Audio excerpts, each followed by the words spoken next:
G'day legends, welcome to episode 68 of the Sports Medicine Project, part 1 with easily Australia's most popular female distance runner and just outright lovely person, Jessica Stenson. As always, Kelly and I talk about our clinical life, how we can improve and much more. So skip straight into 34 minutes if you want to get to Jess's part 1 and we'll chat next week. Enjoy.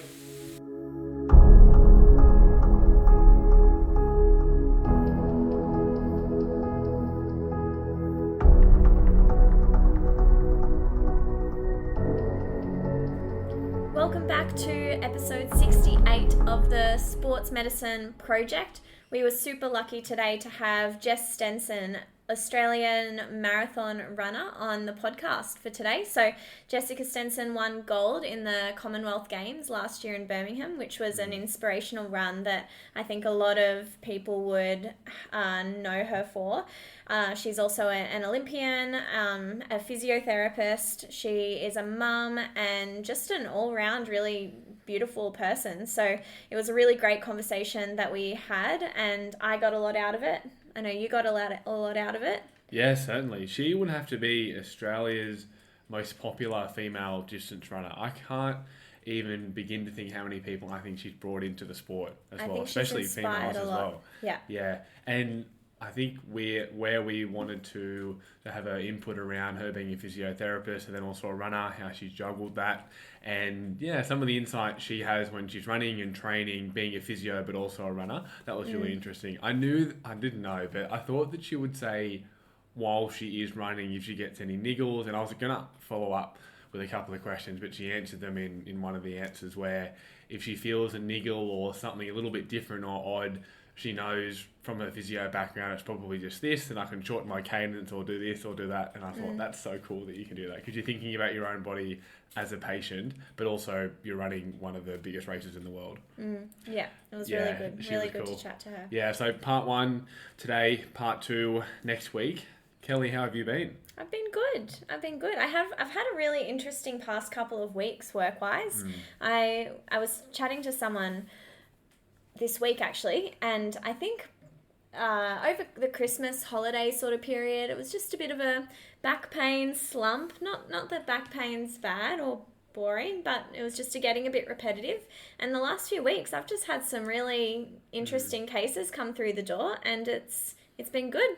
Challenged me and just kind of gets you excited. You know, you get to learn some new things, look up some research, and ask people questions about cases that you have maybe not seen as much of, which was great. Have you got any examples? Yeah, so one case that I saw this week actually was a younger male who was over in Japan snowboarding 8 weeks ago and fell onto an outstretched hand. He saw the physio over there the next day because his hand or wrist became quite swollen, and he was sent for an x-ray, which came back clear. And the physio said to him, you know, if it's still sore in a couple of weeks, I'd recommend you to go get that checked again, because with scaphoid fractures, they actually don't become clear. What's the scaphoid? So the scaphoid's one of the carpal bones, so in the hand. Is it does it articulate with? It's where it's so with the radius? If you bring your thumb out into abduction, you'll see the two tendons that sort of run What's the next one to on each the other. right? What's that one there on the right? You're testing me. How do you not know these tendons? Because the hand's too hard. I don't see much hand stuff. Yeah, but if you jam your finger between those two tendons, that's where the scaphoid. So it's like the navicular of the foot. Snuff box. Is it like the navicular? It is. And it will lose its blood supply if it's the distal pole that is fractured. Sure. Yeah, so if the distal pole is fractured, then it can become necrotic after time. And so I saw him 8 weeks after he injured it, and it was still sore, and so sent him off for an x-ray and got in touch with a local hand therapist, and he had fractured his scaphoid, unfortunately, and he didn't have it followed up in time. Well, I think it probably would have had to be operated on anyways, but now he's having an operation next week. Yeah. Which is interesting. So he'll stay with the hand therapist, which I'm happy to hand over to them, pun intended, because hands are quite intricate and I don't see them super often, and I think it is something that requires a specialist view. But I was happy to pick up on it and to be able to sort of send him in the right direction and get it sorted early. Yeah, that was a great pickup. Does it not have the blood supply because of the arteries go around it and not over the top, similar to the navicular? Don't know. Yeah, there is a real specialty with hands, isn't there, in physio? What's the go with that? I think because it's so important with life, like you're always using your hands and it's so paramount in a lot of people's jobs. So this person was a tradie, so he's using his hands all the time. So if he... What? Yeah, are you making the argument why hands are important? Well, and they're so like fine motor skills and dexterity and things like that. I was like you use them all. And I was like, yeah, hands are pretty important. They are, but then like the fine motor and dexterity that you need to regain after an injury and surgery is hard. And if you're a bit more of a generalist, then you kind of lose that niche. So I think it is a bit of a niche area. You learn about it in physio school, don't you? Hands? Yeah. Hands?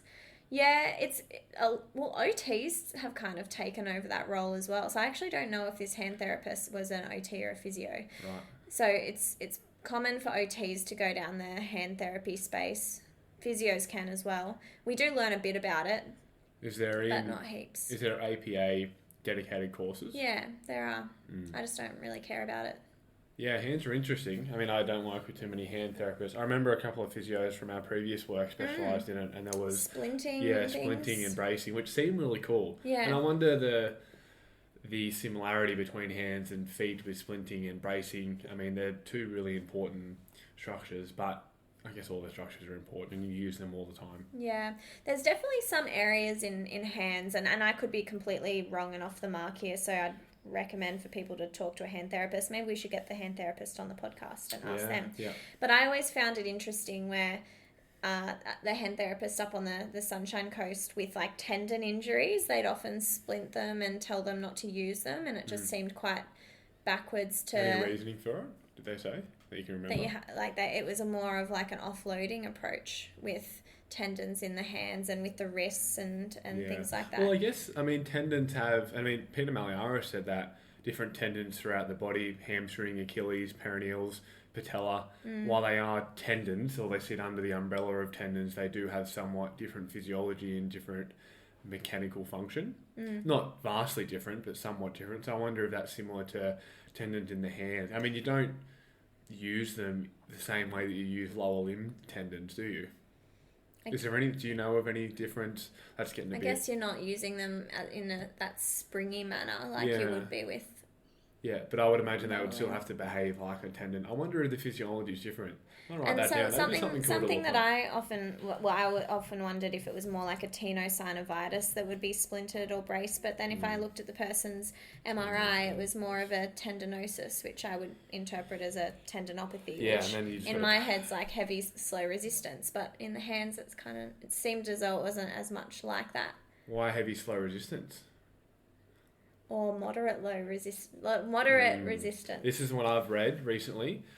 Over 90%. Oh, I actually think so. When we spoke with Kian, don't know if Kian listened to the podcast. Kian's one of the part owners in the physio practice we're going to, where we're starting in a couple of weeks, and he's doing his PhD with Emily Rio, and I was speaking to him today about shockwave for mid-portion Achilles tendinopathy, and got a couple of things to talk to. He was talking about what it may do is certainly help with pain, but decrease the pliability of the tendon. It was interesting. So perhaps it may not be the best thing for mid-portion Achilles. I have to speak to him about it more, but it was quite interesting. But what I was going to say is, now I can't even remember. I was going to make a joke about cutting out tendinosis, but don't worry about it. You know, they used to do that for surgery, cut out the tendinosis. Yeah, I've got someone in my books this week, actually, who had tendinosis cut out.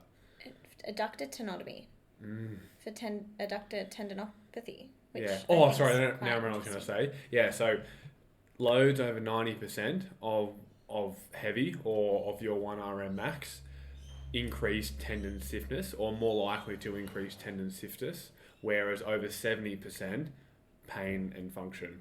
Seems to be a really rough estimate. That's what I've read. But so that would be like 1 RMs then? Basically, yeah. Is great. It's a great stimulus to increase stiffness. So, and I'll imagine, I was thinking I'm going to try and draw on this week, like this graph. I mean, having these thoughts about tendons and bones and when does someone need the heavy load. And it's always hard to identify, but you know what their goal is if they're a runner or they need that stiffness. But then again, does their stiffness actually increase? And this is what Kian was saying, what we're going to ask Ebony when she comes on in a couple of weeks. What needs to change for someone to get better is one avenue, and then what needs to change for someone to increase their performance. Does it have to be stiffness, or is it just the act? Well, I set myself, I was telling you, I rewrote my strength training program the other day, and my current goal is to improve my tendon stiffness and work on power and plyometrics. Yeah.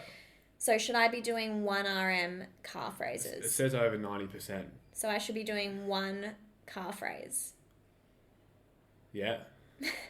Yeah, that's heavy.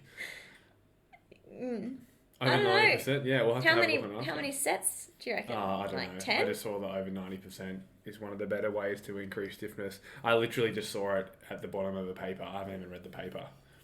Interesting. But I think that it may not increase.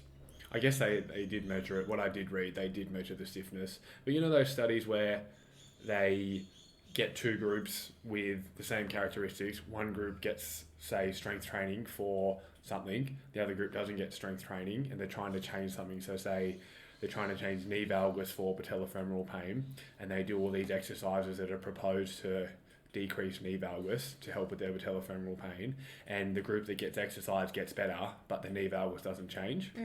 So it's like, it's just the act of doing it. Yeah. How else like, is it what is there? it that's changing? I imagine this, yeah. if you're sitting listening to this right now, I can imagine a circle in the middle of like where you are now, right in front of you, the goal, and then there's this line that connects them that says changing kinematics, and that's how we think it works. And then there's all these other lines that go around it and squiggle around where there's these other things that are happening that we just don't know about. But I would love to know what to tell my patients is happening. Like, great, like, what are we trying to change? Because for us, it's like we know... We don't know that with pain or anything, really. Yeah, I know. But I just would like it, and they don't really care. But trying to get them and explaining... I think they want to know how they can get better. I don't think they care how... Well, trying to get buy-in to say... Yeah. Because if it was easy as we didn't need to get that, go, great, do this, this, this, and this. See you in 6 weeks. I know what you need to do. That's it. But it's not as easy as that. I want to say, great, we're doing this to desensitize the area or increase your stiffness. Like, oh, great, this is why I'm doing it. This makes sense to me, because they need to understand why. We know the better that someone understands something, generally the more compliant they will be, generally. Yeah. I was also thinking, I don't know if we've spoken about this on the podcast before, but I just wanted to jump back to our conversation before on hands. So clearly, Blake and I don't know heaps about hands and hand therapy. So talk to someone who does and don't listen too much to what we said or take it as gospel. But what Justin often says... Don't take anything we say as gospel, full stop. Yeah. What Justin often says is our role as health professionals is to be really good identifiers of where things need to go. Yeah. And I think, and that I just make that case that we were talking about with the scaphoid fracture, that's kind of my takeaway from that is I was able to identify that this needed to be escalated, and I was able to refer in the right directions to get this person help and to get them, help as quickly and as urgently as necessary. It wasn't my role to try and rehab them or to try and do the hand therapy. But I felt good being the identifier to, send them in the right direction. He has this awesome graph. I don't know. We're live right now. I don't want to explain the graph because he come up with it, and it's freaking awesome. I've seen it. He's explained it to multiple people, but I'll explain a little bit of it, and then I'm just going to say, before I say it, this is completely Justin Smith's idea that he come up with. So it's an inverted triangle. It's really cool, and it's got at the top identifiers, diagnosticians, and then treatment. So you might be an identifier, and then you're diagnosing, and then the treatment down the bottom. So as an example for you, you are the identifier, inverted, up the big top. So lots of people can identify that. Lots of physios, chiros, osteos, doctors, and then that goes down a level. Cool. Who's the diagnostician? Who's going to diagnose that? That gets even smaller. Orthopedic surgeon, maybe sports doctor as well. Great. Who does the treatment? Who's going to do the surgery? Orthopedic hand specialist. Yeah, so, and I think the example in the foot world, someone comes in with a bone stress injury, great, I could be the identifier. I'm also probably the diagnostician, and then treatment-wise, there can be multiple people, so I'm likely to give the treatment, but also sports doctor or that kind of thing. Yeah. Which is cool. Yeah. And it's why I'm often so reluctant to give, like, often I get patients asking, like, oh, is there anything I can be eating to help this? Or is there anything I can be supplementing with to help with this? And really? I don't get that often. Don't you? I wish I did. I get that often. I'd send them straight to Beck Hazel. Well, that's what I do. And like, I'm so reluctant to give them advice because I don't feel like I know. I'm not able to give them advice. But I'm the identifier that they are looking for more information, and so I'll very quickly just give them a card to either Nutrient Nation or Compete Nutrition or whoever I think might be more appropriate for that person. Yeah, I certainly find I always trying to edify, and that's a really good tip for anyone listening to this. And how much it ever gets back to the other practitioner is always variable, but a lot of the people that we work with, I certainly try to, or if I'm sending someone to a practitioner or recommending them, I always try to edify that practitioner, whether they be sports doctor, orthopedic surgeon, whether they be a physio or anything like that. Even sometimes another podiatrist, I'm really trying to edify it as much as possible because I want that patient to, one, have confidence in the other practitioner, but also to then tell that other practitioner, like, oh yeah, Blake said you're great. Blake said you're awesome. So that really helps gel that therapeutic alliance. And then also the alliance between you as well. And we work with a lot of really great people, but I don't know if some health practitioners get that enough. I don't know if they get told that they're doing a good job. Maybe they do. Yeah, but you are doing a good job if you're listening. Yeah, you're doing a good job. Yeah, well, you listen to the podcast, you're obviously trying to better yourself. How much this makes you better, can't say. I'm sure. Yeah, but it's the act of doing it. Yeah, that's like the thing. It's the act. Maybe it's not this that makes you better. It's actually the act. Yeah. It's funny how you always write down all these things that you want to talk about on the podcast, and then we just get on a tangent and don't talk about anything that's on your list. I'm waiting for you to ask me these things. You're waiting for me to ask you? Yeah. So okay. Talk to me about... Because you know how I always go, great, then what did you learn? And then we're just sitting here, and then we're just sitting here. Because I'm not just going to... So you asked me how my week was. Yeah. How was your week? That's what I was waiting for. So I don't want to just talk about my week. But maybe I should just do it. Tell me about your week, please. The week was good. I was really tired the last couple of weeks because uni's been back, putting in a lot of effort to that. We started, which we're going to talk about a little bit more in the coming weeks, but we finally started our Patreon page, which was great, interesting, took a lot of work to find. We've been wanting to do it for a while. So Patreon is just something where you can subscribe for more detailed content, because we were thinking... More what content? Oh, detailed content. Yeah, so the reason that we wanted to do it is only to put more support and time into this. So for us, we certainly enjoy it and we love it, but we thought, what can we add more value? Yeah, and how can we really help people? So we can certainly talk about tendons and bones and joints and how we treat and our thoughts and considerations, but we're never going to be as detailed and as knowledgeable and able to articulate it in the way that is best digested, like Richard Willey or Ian Griffiths or Dr. Peter Maliaris. So we thought case studies are a great example. It's what people ask us about a lot, and on our Instagram people are constantly asking us questions: why we did what we did, considerations, how we would manage this, who we sent it to, what was the outcome. So for us, that's kind of what our Patreon is going to be relatively based around. So case studies from Kelly and myself with a kind of a general formula, which is of course subject to change. Introduction, purpose of the study, history of presenting concern, any previous health professional input, objective, subjective tests, the things that we thought were appropriate. And some clinical reasoning. A lot of it, we want a lot of it to be filled with clinical reasoning and questions, and that a lot of it sort of questions as we go. So we'll start the case studies by asking you guys questions just to get you thinking before we start to get into the case study, just to try and highlight where the gaps might be. And then throughout it, we'll constantly be asking each other about our clinical reasoning and trying to sort of get to what we were thinking about and why, because I think that's valuable, and trying to get you to reflect on why you might be thinking what your what the injury is or the management could be, and why you go down a certain pathway.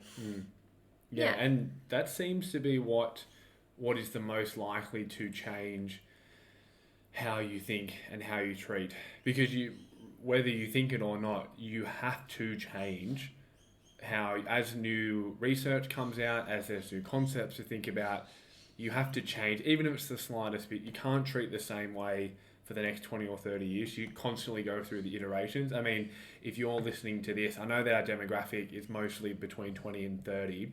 If you think of how you practice, even as a student, how much and how quickly you change, even just some of the input, we for a really great example, the podcast that we did with Dr. Stephen Kent, the things that I took away from that drastically changed my treatment, but it made me think certainly different, made me reflect different, made me think about surgery different. That's the idea of the podcast, and I think if you understand and you reflect on it, it's more likely to make that hopefully good long-term change. I just remember when I was first year out and you were in your final year of uni, and you were adamant that you needed to stretch tendons in tendinopathy. You're like, you've got to stretch them. They need to be more mobile. Did I say that? Yeah, and I was like, how has it taken you 68 episodes to bring that up? I don't even remember saying that. Are you sure? Yeah, because you pulled up the slides and everything, and it was like, how to treat tendinopathy. It's like ice, rest, and stretch it. I was like, no, that ship has sailed. It's coming back. Well, stretching's not demonized as much as it used to be, but I don't know about resting it and icing it. Well, and you think of how much you can change, and I would hope that... But even that, that's true, just stretching in general on tendons. Yeah, I know, and it of course sounds very confident.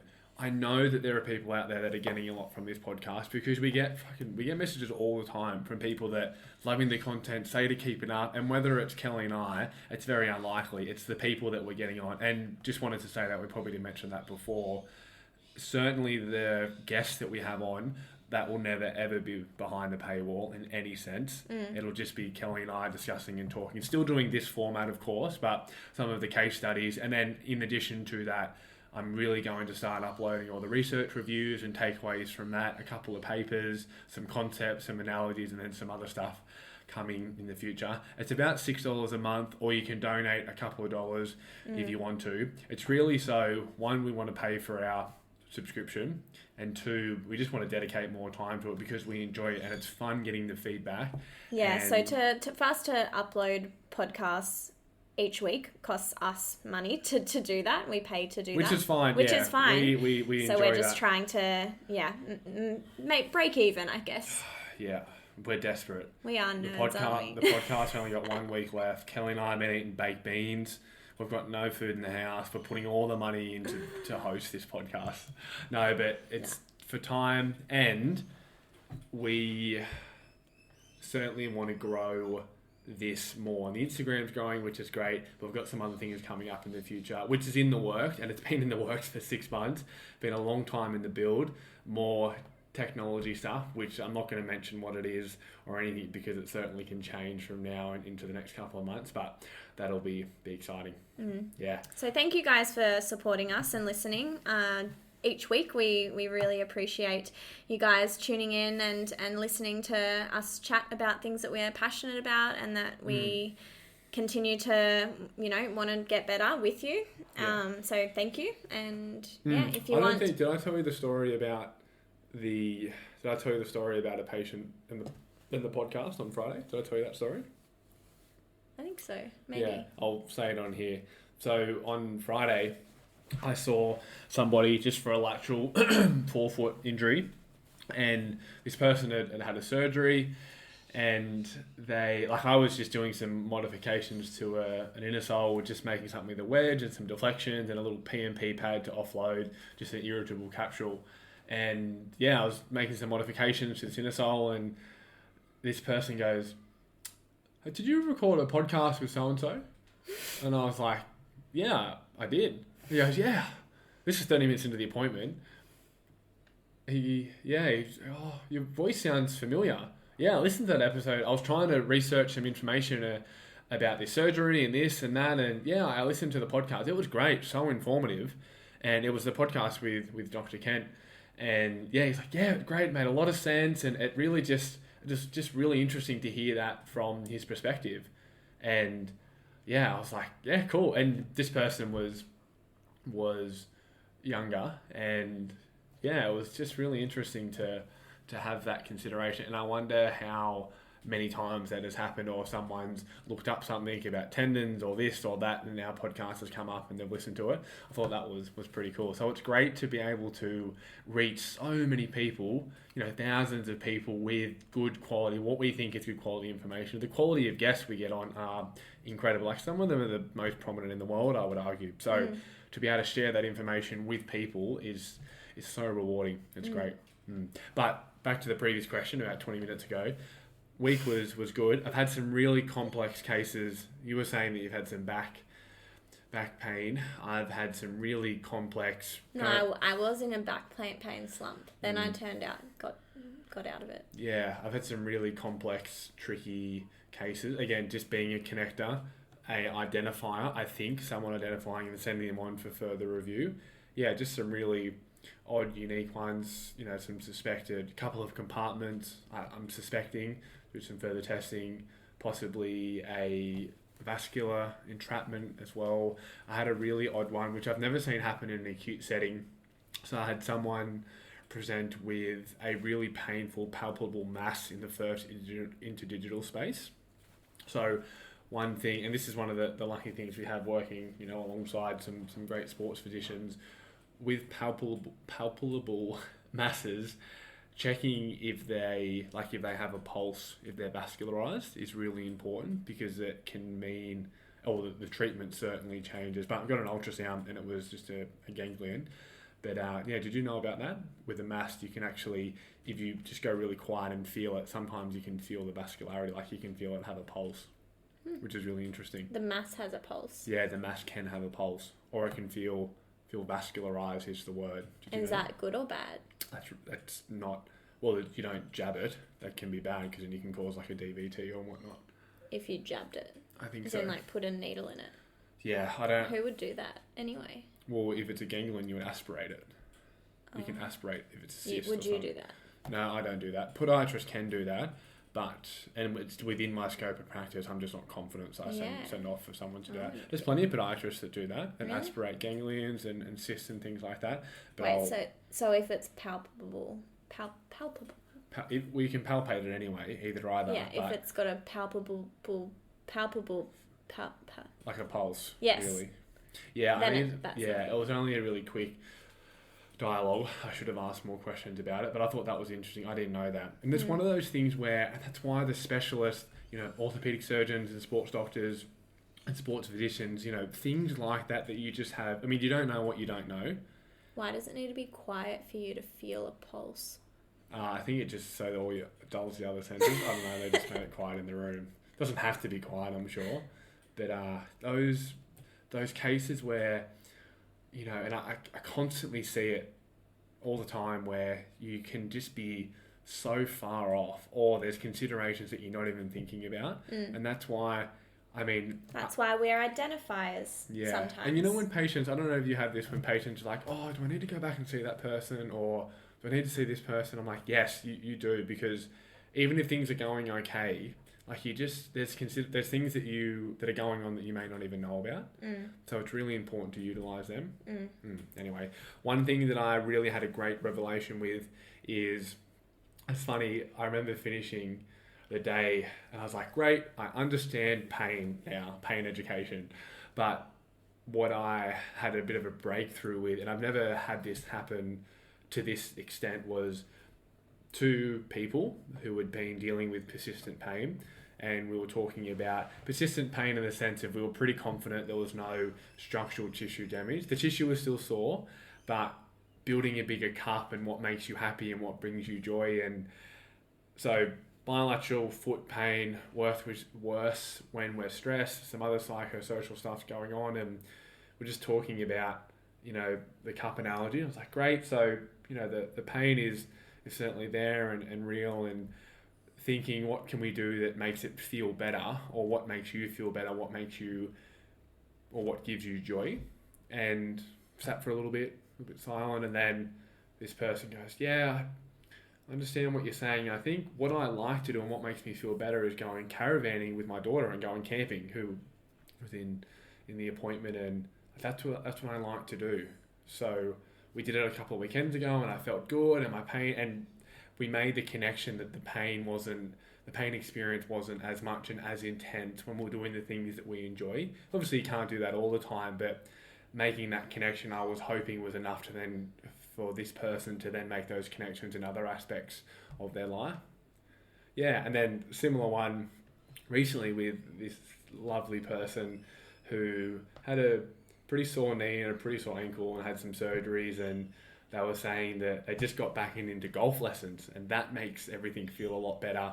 And then painting as well makes things, and I'm like, I can understand now how doing the things that you enjoy with persistent pain and finding those things and what are those things is probably more important when it's been going on for a long time than trying to fix and focus on the pain. Yeah.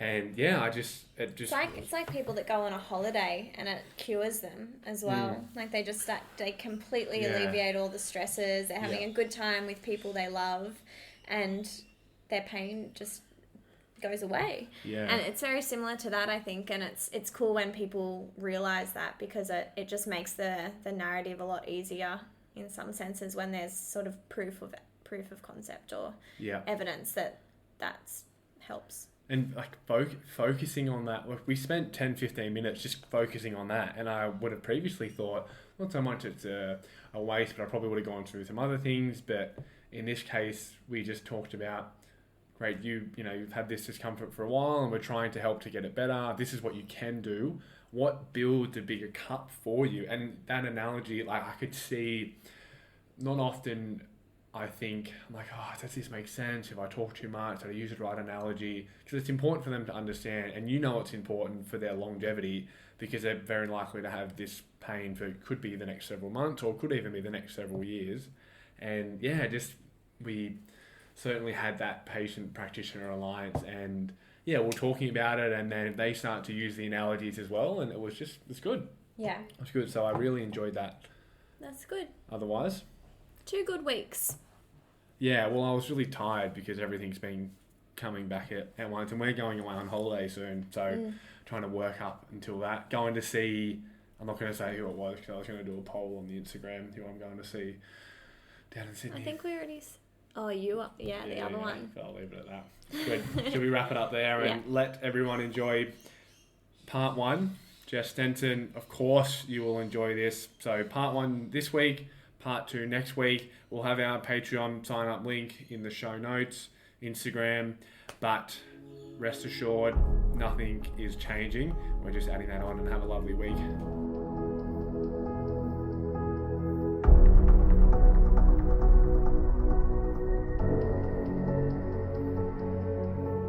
Welcome back, Sports Medicine Project fans. Now I'm here with my lovely co-host, as always, Kelly Kortik, and we have a very accomplished guest who I think certainly a great role model for all the runners out there, especially any female runners aspiring to any sport. Welcome, Jess Stenson. Thanks so much for coming on. Thank you. It's exciting to be here. Yeah, that's good. Now, what are you up to at the moment? You're in South Australia, is that right?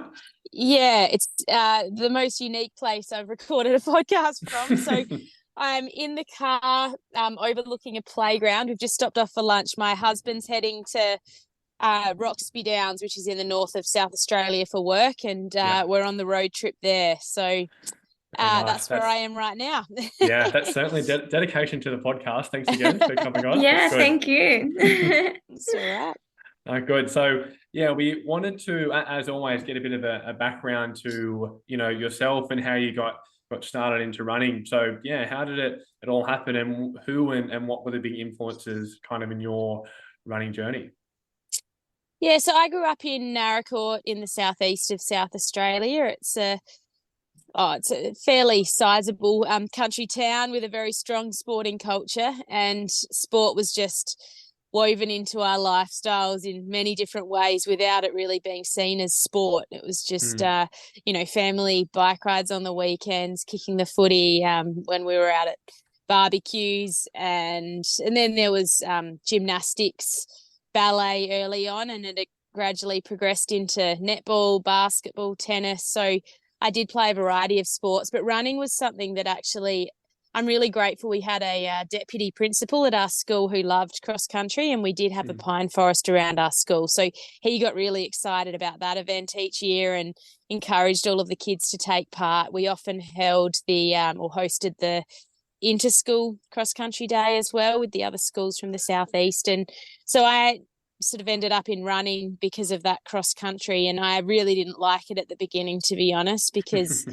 I just I'd get incredibly nervous. I think it is because I have this kind of innate motivation to push myself really hard. So even as a young kid doing cross country, I'd just push really hard. So I think at the beginning of the race, I'd know how much it was going to hurt out there, but I loved the feeling of finishing. So I'm very grateful for those early running experiences, and probably just the general culture in the southeast where there was that hunger for sport and a drive to be your best. And I was constantly being inspired by people around me who were, making state teams and then Australian teams. And, in the football scene, there were guys from my club who would end up, playing AFL at that point. Women weren't playing AFL, but certainly netballers from nearby were making the state league teams as well. So I think as country kids, we just believed that the sky was the limit. Yeah, and what was the catalyst to getting into physio? I feel as though people that enjoy sport when they're younger want to do physio when they're older. What was the catalyst for that? Well, my mum sort of said to me, I remember one Christmas I was given a book about the human body, and of all of the Christmas presents, I just remember loving that one and sort of sitting down all day and just reading the pages. And so from a young age, I was really interested in how the human body works. My dad's a vet, so has a very strong interest in animal health and nutrition as well. And so I was often asking him a lot of questions about, anatomy, and we were out as young kids. He'd wake us up in the middle of the night to take us out to watch a calf or a lamb being born. That was really special. And I remember Mum saying to me quite early on, I think you'll end up, in a health profession, maybe physio would be a good option.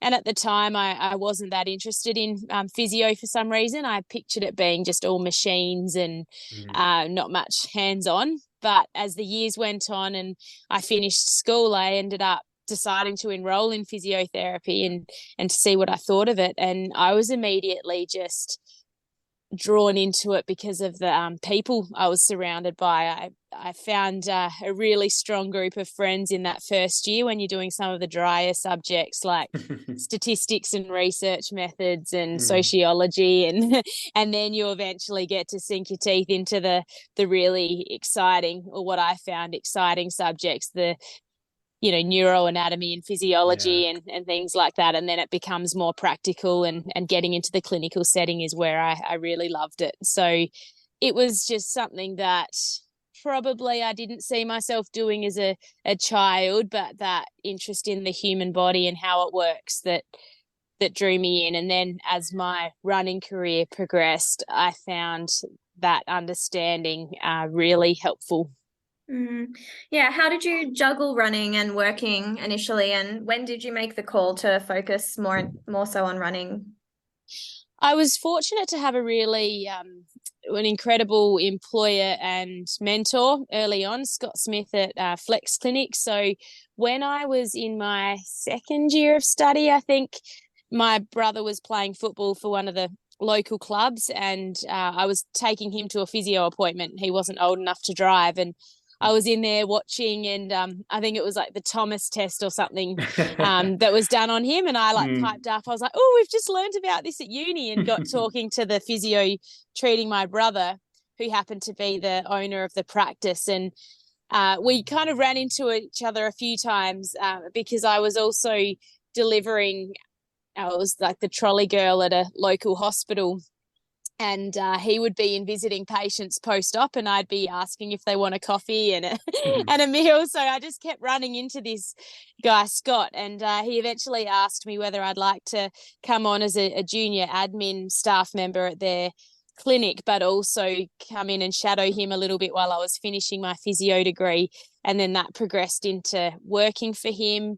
He knew me well by that stage and knew my running training routine because I'd been juggling it as an admin person as well.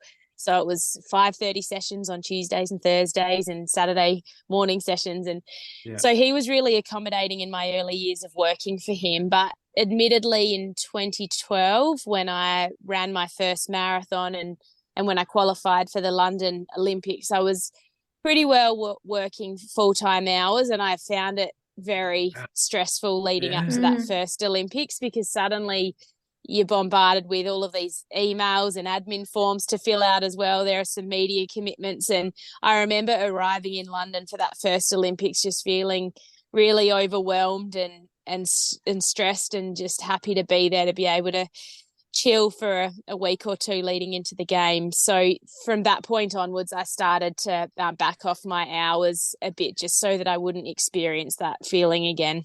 Yeah, that's incredible. Like we probably run like 70 Ks a week, Kelly and I, and we find that stressful also working full time, let alone to go. Yeah, I can just imagine the emails and the admin. It's crazy. Do you have any advice for people? And we have a couple of colleagues that run it at quite a high level and do a lot of training themselves. Do you have any advice for them as trying to juggle it? Because I imagine it's hard, but it's kind of what you got to do as you progress through the ranks. Yeah.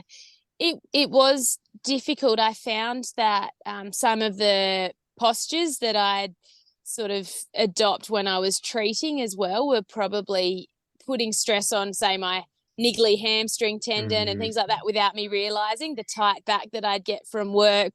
So I think you really do have to pay attention to your postures, your positioning, and your manual labor, manual handling sort of things at work.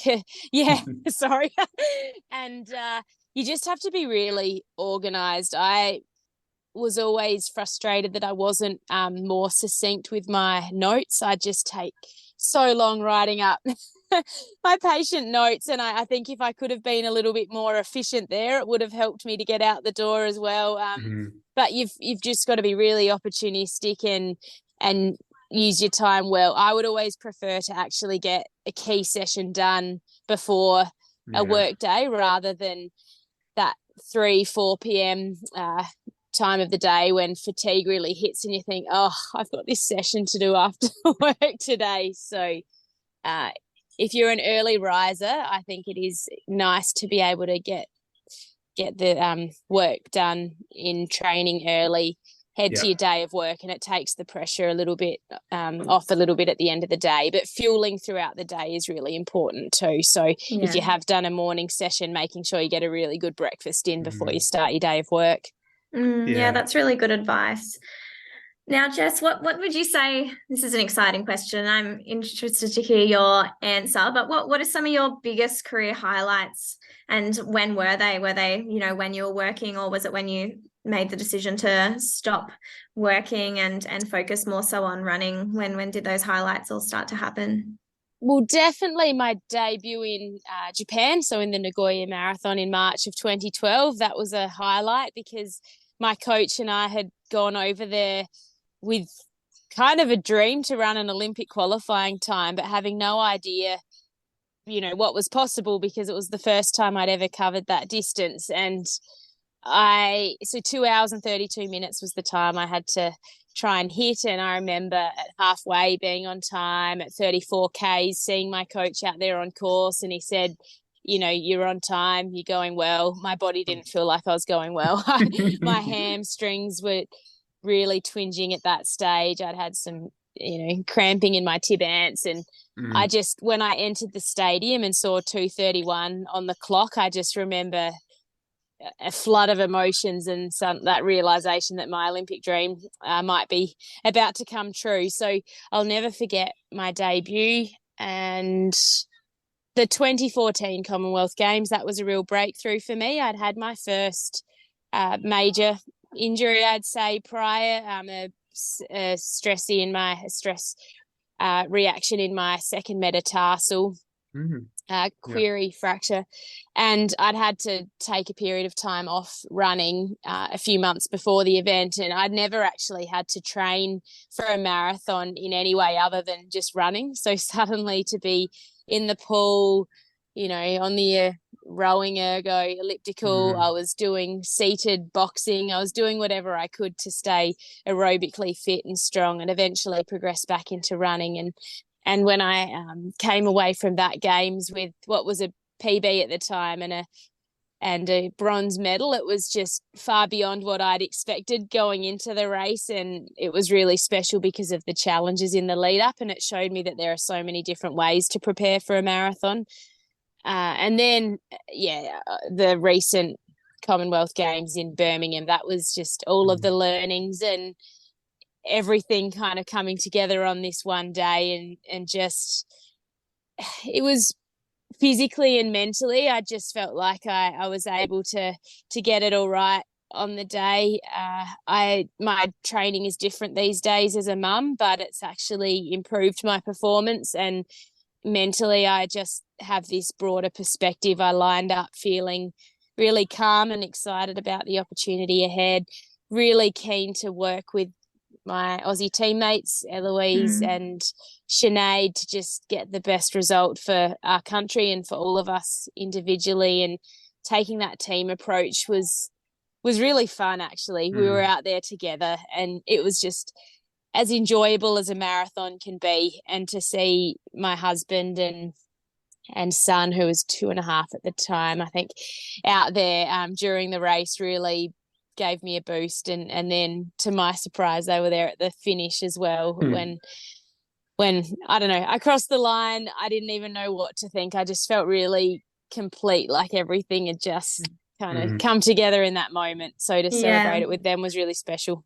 I have to say as well, Jess, like we were watching that, and it was so inspiring, and it's so nice, like being able to even talk to you and hear you say that now, because there's definitely so many people, like I'm a physio and work with a lot of runners, and there's so many of us that were just so inspired by that performance. So congratulations on that. It was really incredible to watch. Thank you. And I think another part of your question was, when did I stop working in the clinic? So in 2015, I moved to Melbourne for a year and continued working there, just 3 days a week, but like part-time on those days.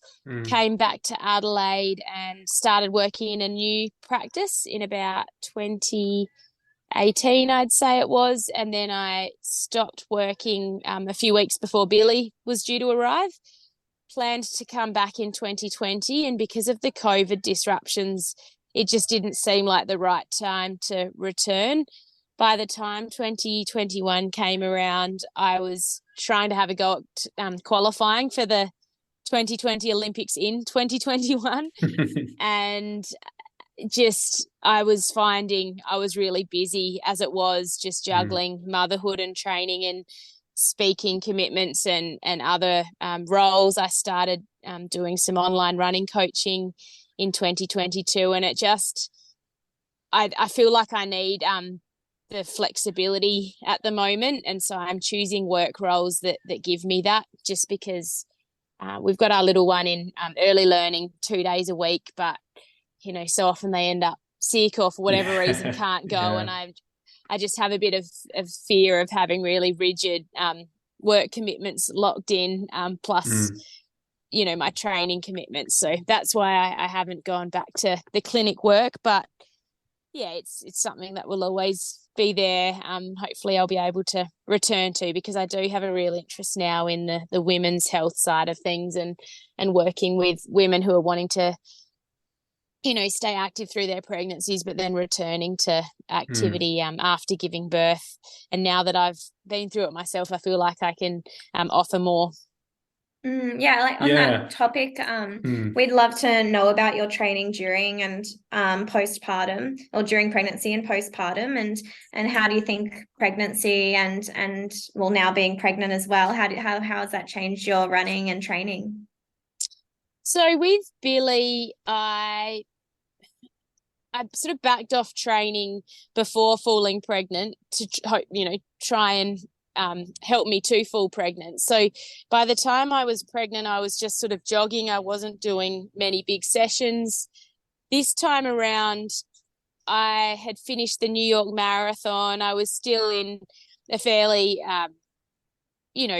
decent training regime when I fell pregnant. And so I was able to do some little sessions in those early weeks just to help out one of my training partners, but just backed off the volume and really just reading my body and trying to be particularly careful in warmer environments, making sure I stay cool and hydrate. So there's limited sort of research out there that can guide how much exactly you can do as an athlete who trains a lot. So you really do have to work with your health professionals to work out what's appropriate for you, which is hard that there's no kind of, real structure out there that you can follow. But I basically cut back volume and intensity, and now that running doesn't feel the same either, so it's actually not as enjoyable to be out there running. It just progressively gets a bit harder, and that's when I naturally just am interested more in getting into the pool and doing some cross training. So the elliptical and the pool is where I like to be, basically. I'm at 14 weeks now, and I'm already starting to enjoy the cross training a bit more. So I'll keep up with a bit of running more for the social outlet, because I'd miss my squad if I left them for the next 6 months. But definitely it gets a bit harder to keep up. So it's more about joining them for a warm up for their session, and then, maybe for the coffee after their sessions, gotta have the coffee after. Keep in touch with them. But yeah, I definitely think my focus is just on keeping some cardiovascular fitness and keeping my body in check through strength and conditioning. So I'm doing those 2 sessions a week as well, and I've actually started doing a little bit of pregnancy Pilates, which is good, because I want to be able to, on the other side of pregnancy, return to running. And I think if I can keep my body in balance and strong throughout this process, it'll give me a good platform. Do you have any advice for clinicians and for people, going through pregnancy, and for clinicians that are treating runners postpartum? Any advice for them for getting back into running? Well, for me, I went and saw my women's health physio during my pregnancy, so early on, and then post. I think it was a bit earlier than you usually would see someone. I saw her at 4.5 weeks post. I actually had a C-section. Billy was in breech, so my main concerns were probably just the pain I had at my incision site. I had one end of it was quite stingy and pinchy when I would do anything involving my abdominals, and that restricted my ability to activate through that left side for quite a while. But to have my pelvic floor assessed as well, and basically she just gave me the all clear to get back into some light activities. So I started with the elliptical at 4 weeks, and then by 6 weeks was just on my normal little walk. I'd try a bit of a jog, and it was kind of nice just having this blank canvas. I really made an effort not to compare to my paces from beforehand, but more to put something out there and then try and improve on it every couple of weeks. So I think for clinicians, it's about making those expectations clear for the person, that it's going to be different to when you stopped running during your pregnancy or whatever, but be excited about the progress you can make and really focus on the progress. And it is about making sure your body is absorbing the load well, responding well to it, because that's going to set you up for success later on as well. Being impatient early can really backfire down the track. So you have to have that long-term sort of outcome in mind. Yeah, it's incredible to see, with other marathon runners as well, people coming back postpartum and post having kids and running these incredible times. It just goes to show like how resilient the body is and how adaptable it is. That's it. And you just can't chase that too early on. You have to trust that it will work out. You just have to build the layers. And I think there probably are some physiological changes that happen. I've heard blood plasma volume increases, that there's something there. I'm not exactly sure what it is. It could be just the mindset. As a parent, suddenly, it's a privilege to be able to get